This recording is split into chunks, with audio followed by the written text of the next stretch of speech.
We have to seek the eternal. We have to seek the eternal, and the transitory is to be used in moderation, in its own limitation, and in its full understanding.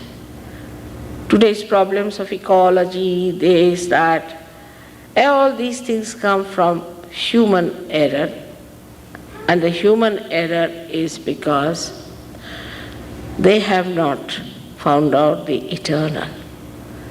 When you find out the eternal, then you become a balanced personality. Absolutely a balanced personality. And the balance comes from divine wisdom. All the problems today are because human beings are not at that level of self-knowledge. Because human beings are still relatively living. One person thinks this is good, another thinks this is good. And that's how we exploit each other. We exploit the nature. We create problems and everything repels on us because transitory things, as you know, are transitory because they have inbuilt quality to get destroyed. They get destroyed, and gradually we learn from them how to destroy. But human beings are the epitome of evolution.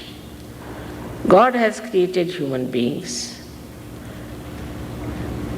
as the highest creation. Maybe we have been given freedom, a complete freedom to choose. If we want to go to heaven, we can go. If we want to go to hell, we can go. So this freedom we have been acting on, we can say as trial and error, error and trial.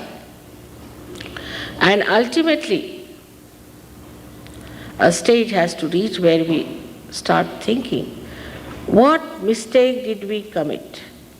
Where did we go wrong? And there we have to realize that the eternal we have not sought. We see this miracle, say, of flowers. We see the flowers, how beautiful they are, created by nature. We can't create even one of them. Spontaneously, they appear according to the different categories they belong. The choice, such a big choice. All this and many other such living things are done by this divine power. But we take it for granted. We just take it for granted. And the greatest thing that has happened is that today human beings are brought to this level that now they have become divine computers. They can become divine computers. It's a very beautiful thing that is ahead of us. Only thing we should know that we have to grow into that new awareness. This is called as the one that we call knowledge. Knowledge is not mental knowledge. By reading, you do not become. Kabira once said that by reading too much, the great learned people have become stupid. First I used to think, how can that be? Padi pandita murakha bhai. I used to think by reading, how can people become stupid? The thing is, when you read, all others are in your head, but you are not there. And this is, I find today, that we think by reading will become the knowledge. Knowledge will be, but that's not an absolute knowledge. That's not. That is a relative knowledge. To get to the absolute knowledge, you have to become something. You have to become the spirit.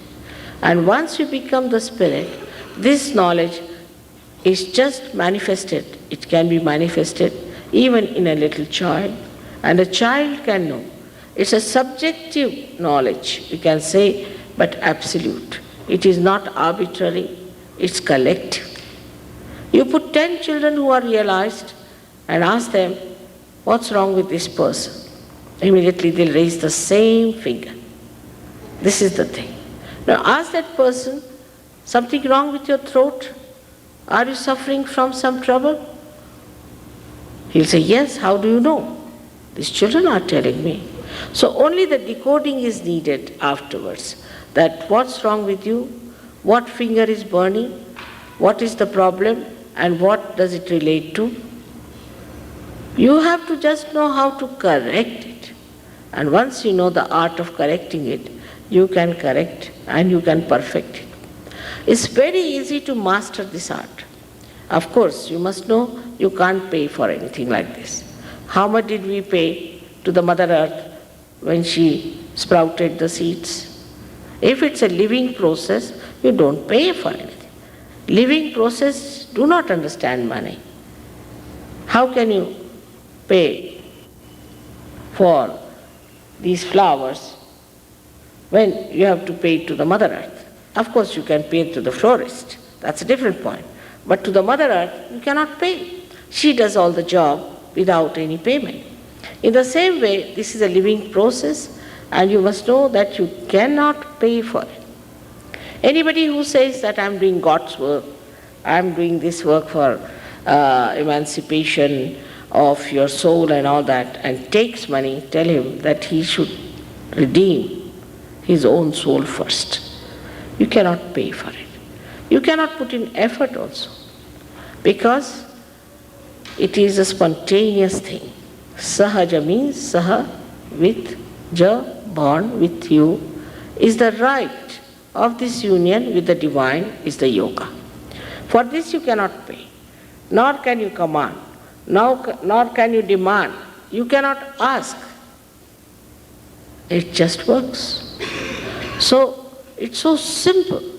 Now some people say, Mother, how can it be so simple? Anything that is vital, isn't it simple? As soon as we are born, we know how to breathe. Who teaches us how to breathe? Automatically, we start breathing. Anything that is important has to be simple, cannot be complicated.